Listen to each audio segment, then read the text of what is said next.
ওম অখণ্ড সংহিতা বা অখণ্ড মণ্ডলেশ্বর শ্রী শ্রীমৎ স্বামী স্বরূপানন্দ পরমহংস দেবের উপদেশ বাণী দ্বিতীয় খণ্ড মন্ত্র ও শ্রদ্ধা।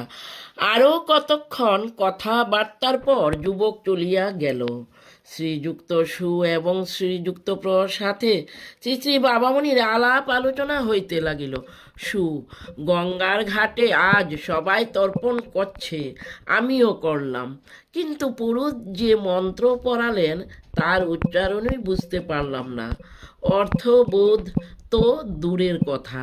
শ্রী শ্রী বাবামণি হাসিলেন। অর্থবোধহীন মন্ত্রে কোনো কাজই হয় না। শ্রী শ্রী বাবামণি: কোনো কাজই হয় না তা নয়, কিছু কাজ হয়।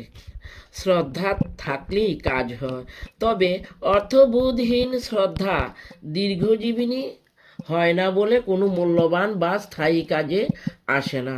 অর্থবোধ যুক্ত শ্রদ্ধাতেই পুরোপুরি কাজ হয়। হরি ওম।